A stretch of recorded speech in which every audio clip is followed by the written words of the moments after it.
Hello everyone, हजुरहरूलाई मैले coffee र चिनी अनि त्यसपछि दुधको लागि मैले बिट गरेर जुन फिज लगाउने भनेको थिएँ नि, आज मैले हजुरहरूको लागि त्यो रेमेडी लिएर आएको छु। तर आज म एकदम नेपालबाट बाहिर जापानमा छु। जापानबाट हजुरहरूको लागि मैले यो रेमेडी लिएर आएको छु।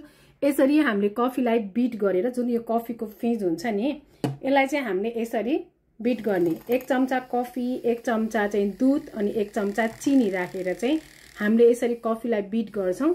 कफीलाई बिट गरेपछि जुन यो फिज निस्किन्छ नि, यो फिजलाई चाहिँ हामीले यसरी स्किनमा लगाउने। यो फिजले चाहिँ हाम्रो स्किनलाई एकदमै राम्रोसँग चाहिँ ग्लोइङ गर्छ र दागहरू पनि कम गर्छ यसले है। यसरी छ नि, जसरी मैले लगाइरहेको छु तपाईहरुले पनि यसरी नै लाउन सक्नुहुन्छ।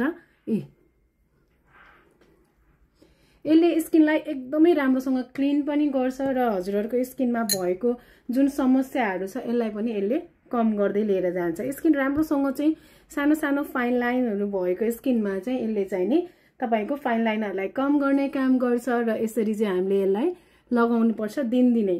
दशैं आइराखेको छ, दशैंको बेलामा सबैलाई राम्री बन्न मन लाग्छ। घरमा चुलोमा बस्दा बस्दा स्किन कालो भएको हुन्छ, घामले गर्दाखेरि, तातोले गर्दाखेरि हैन। यसरी चाहिँ हामीले यसलाई स्किनमा लगाएर चाहिँ केही क्षणसम्म चाहिँ हामीले मसाज गर्नुपर्छ। यो मसाज चाहिँ हाम्रो यसरी देखिरहनु भएको छ, मैले गरिराखेको छु हैन। र यसको रेमेडीहरु मैले तपाईहरुलाई टिकटकको लाइभमा आउँदाखेरि दिइराखेको छु। मैले यसरी त जुन कफीको फिजको रेमेडी तपाईहरुलाई गर्नको लागि भनेको थिएँ। यो कफीको फिज बनाउनको लागि चाहिँ हजुरले 1 चम्चा कफी, 1 चम्चा चिनी र 1 चम्चा चाहिँ हजुरले मिल्क, ड्राई स्किन छ भने दूध राख्ने र ओइली स्किन छ भने पानी राखेर तपाईहरुले चाहिँ यसलाई यसरी चाहिँ घोल्न सक्नुहुन्छ अथवा चम्चाले पनि बिट गर्न सक्नुहुन्छ है। चम्चाले मजाले बिट गर्नु भयो भने यसरी चाहिँ हजुरको फिजहरु निस्किन्छ, देखिरहनु भएको छ हैन। यो फिजलाई चाहिँ हामीले लगाउने हो। लगाएर हजुरले 4-5 मिनेट जति मसाज गरेर हजुरले चाहिँ यसलाई स्किनमा चाहिँ हल्का हातले यसरी मसाज गर्ने। मसाज गरेर हजुरले 10 मिनेट जति स्किनमा यतिकै छोड्दिनु पर्छ। र अब हजुरलाई म यो 10 मिनेट पछि हजुरलाई वाश गरेर देखाउँछु। वाश गरेर देखाएपछि हजुर कस्तो हुन्छ यो हेर्नु होला हैन।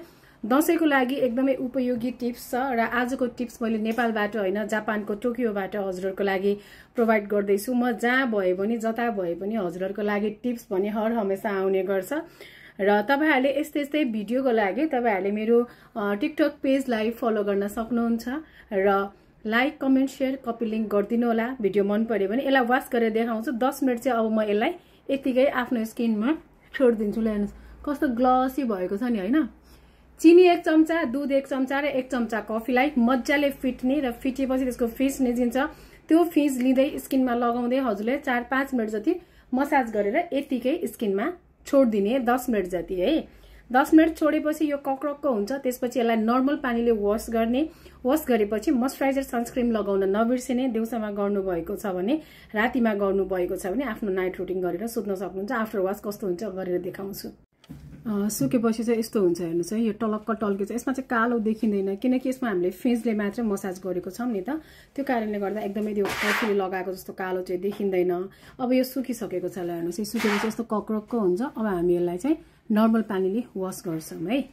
मैले फेस पखाइसकेको छु र देख्न सक्नुहुन्छ मेरो स्किनमा एकदमै राम्रोसँग चाहिँ ग्लो आएको छ। हजुरहरुको पनि स्किनमा यसरी नै ग्लो आउँछ। यसलाई रेगुलर गर्नु होला। दशैंमा हजुर यदि चुलोमा बसेर मासु पकाउँदा पकाउँदा स्किन कालो भएको छ भने पनि हजुरको स्किनलाई मजाले सफा गर्छ। ट्राई गर्नुस्, एकदमै बेस्ट रेमेडी छ। बाँकी भएकोलाई चाहिँ मैले यसरी कोल्ड कफी बनाएर खाएँ। हजुरहरु पनि यसरी नै खान सक्नुहुन्छ। विजयादशमीको हजुरहरु सम्पूर्णमा हार्दिक मंगलमय शुभकामना। यस्तै भिडियोको लागि मलाई फलो गर्न नबिर्सिनु होला।